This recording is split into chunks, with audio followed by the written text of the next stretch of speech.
Already form ஆயிட்டாங்க. ஈரானும் Russia China form ஆயிடுச்சு. துருக்கி இப்போ இஸ்ரேலுக்கு அகேன்ஸ்டா பேச தொடங்கிருச்சு.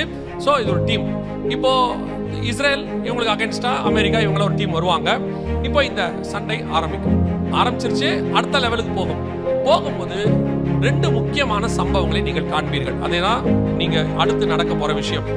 ஆக்சுவலா இதெல்லாம் நாங்க திரும்பி சொல்றேன், நாங்க சொல்றோம் நடக்குது, அந்த கான்செப்டே இல்ல. இதெல்லாம் பைபிள்ல உள்ள ப்ராபசி, நான் தீர்க்கதரிசியும் கிடையாது.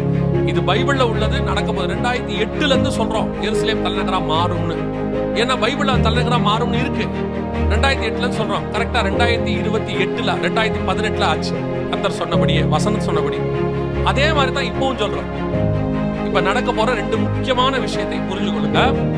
ஒன்று, இஸ்ரவேல் தேசத்தில் மிகப்பெரிய பூமி அதிர்ச்சி கொண்டு வரும். அது ஒரு அடையாளம். இதை நாங்க கிட்டத்தட்ட ஒரு 5 வருஷமா சொல்லிட்டு இருக்கோம். நேத்து இஸ்ரவேல்ல 4.3 அளவு